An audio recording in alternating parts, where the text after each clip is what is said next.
Era um dia de sol escaldante, daqueles que fazem o chão tremer com o calor. Eu estava na fazenda do meu avô, uma vasta extensão de terra que se perdia no horizonte. Naquela manhã, decidi que iria caçar abelhas para colher mel. A aventura me parecia promissora, e eu adorava o gosto doce do mel direto da colmeia.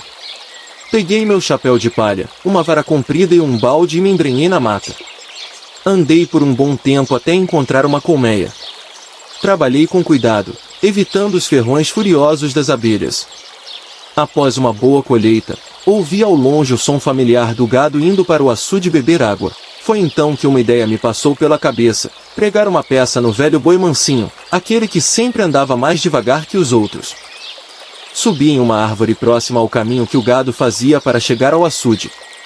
Observei os animais passando abaixo de mim, um a um, até que o último boi, o tal mansinho, se aproximou. Com um sorriso travesso, tirei meu chapéu e joguei em sua direção. O chapéu caiu sobre ele, assustando-o. O boi deu um pulo, bufando e pisoteando o chapéu furiosamente. Mas o pior ainda estava por vir. O boi ergueu a cabeça e farejou o ar, me localizando na árvore. Com os olhos injetados de raiva, começou a chifrar o tronco com força. A árvore balançava, mas resistia. Frustrado, ele se deitou embaixo dela, bufando e me vigiando. Não tive escolha a não ser esperar. O tempo passava lentamente, e o sol começava a se pôr. Quando o gado finalmente retornou do açude, o boi se levantou e seguiu o grupo. Mas já estava escurecendo, e o medo de descer sozinho naquela hora tomou conta de mim. Decidi que seria mais seguro passar a noite na árvore. Talvez essa tenha sido a pior decisão da minha vida. Conforme a noite avançava, a floresta ao redor começou a mudar. Os sons familiares de pássaros e insetos deram lugar a um silêncio inquietante. Foi então que ouvi o primeiro uivo. Um som agudo e longo que gelou minha espinha. Reconheci imediatamente. Era o lobisomem, a lenda que meu avô sempre contava. Os uivos se aproximavam cada vez mais.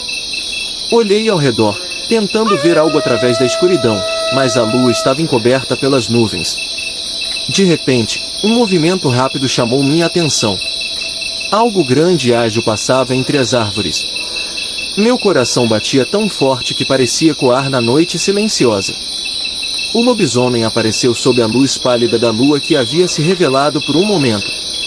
Sua figura alta e magra, com olhos brilhantes e dentes afiados, era mais aterrorizante do que qualquer história que eu havia ouvido.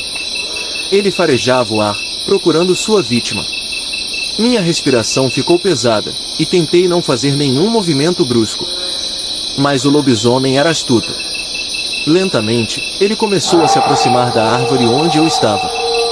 Seus olhos brilhavam com uma fome antiga e implacável. Tentei me fazer o menor possível, desejando desesperadamente que ele não me notasse. Quando ele chegou bem próximo, parou. Parecia hesitar, talvez percebendo minha presença, mas sem certeza. O tempo parecia ter parado. Eu não sabia o que fazer. Então, como se tivesse decidido, ele deu meia volta e desapareceu na escuridão, deixando um último uivo ecoar pela floresta. Esperei até ter certeza de que ele havia ido embora antes de finalmente permitir-me respirar aliviado. A noite estava longe de terminar, mas o perigo imediato parecia ter passado. Tremendo de frio e medo, tentei me acomodar da melhor forma possível para esperar o amanhecer. Os primeiros raios de sol trouxeram uma sensação de segurança e alívio. Desci da árvore com as pernas bambas e corri para a casa do meu avô, onde contei tudo o que havia acontecido. Ele ouviu em silêncio, com um olhar grave, e depois me abraçou.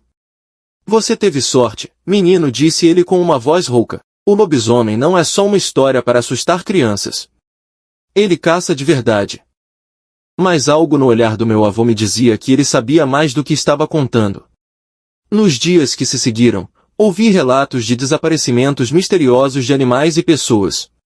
As histórias diziam que o lobisomem estava se tornando mais ousado, atacando mais perto das casas.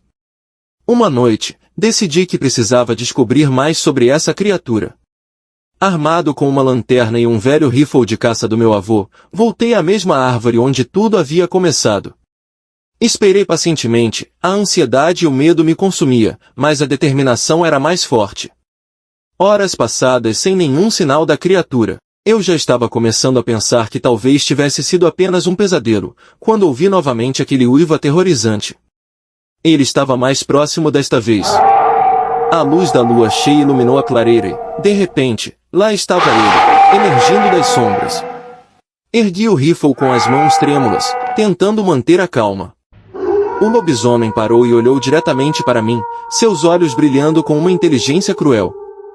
Antes que eu pudesse atirar, ele fugiu. Eu sabia que não podia enfrentá-lo sozinho. Corri de volta para casa e, junto com meu avô e alguns vizinhos, montamos um plano.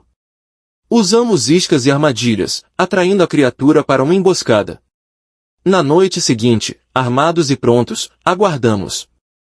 O lobisomem apareceu novamente, caindo diretamente na nossa armadilha. Houve uma luta feroz, mas conseguimos imobilizá-lo. Com a criatura finalmente capturada, meu avô revelou um segredo sombrio. Ele sabia como quebrar a maldição. Com a ajuda de antigos conhecimentos, realizamos um ritual naquela mesma noite. Aos poucos, a forma bestial do lobisomem começou a mudar, revelando um homem assustado e confuso. O ritual havia funcionado, e a maldição foi quebrada. O homem, um estranho de uma vila distante, agradeceu-nos antes de partir, prometendo nunca mais retornar às terras. A fazenda retornou à sua tranquilidade habitual, mas a história do lobisomem seria contada entre os moradores. Aquela noite nunca saiu da minha memória. A experiência me ensinou a respeitar as lendas e a nunca subestimar os perigos da natureza. E, claro, nunca mais tentei assustar um boi novamente. A imagem do lobisomem, com seus olhos brilhantes e dentes afiados, permanece vívida em minha mente, um lembrete constante de que o inexplicável pode estar à espreita, mesmo nas noites mais silenciosas. Agora se inscreva no canal e deixe o gostei se não vou atrás de tu, cabra.